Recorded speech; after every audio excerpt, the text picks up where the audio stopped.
المسطح اولا صبعك لازم يكون ملفوف على البار، بلاش الماسكه اللي هي الصبع من بره، ده بيسموها الماسكه الانتحاريه، بلاش منها خالص. لازم تمسك البار عشان لو قدر الله رزق ايدك فلت البار ما يقعش على صدرك.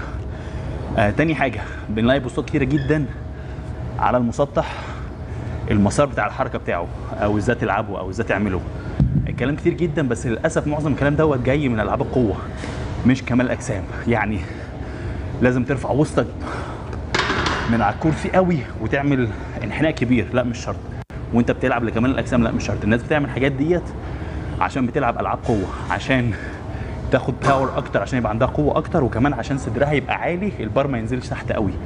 بس انت بتدور على المدى الحركه، انت بتدور ان انت تبني العضله، مش بس بتدور على وزن خلاص تشيله.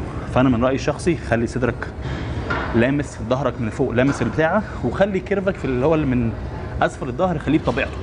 ما تحاولش تزقه قوي وما تحاولش تزقه تحت على الكرسي، خليه بطبيعته. هيبقى فيه كيرف صغير كده، انحناء صغير، خليه زي ما هو.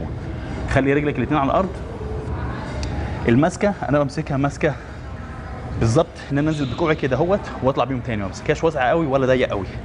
هتلاقي المسار انا شخصيا ما بحبش اخلي كوعي 90 درجه نازل ولا اخليهم تحت كده جنبي، لا انا بخليه 45 واحنا نازل. يعني وانت نازل وانت نايم على ظهرك انا ما بخليش كوعي 90 كده اهوت عشان ما اذيش كتفي، ولا بخليه جنب وسطي على طول، لا بالعكس انا بخليه 45 درجه هنا.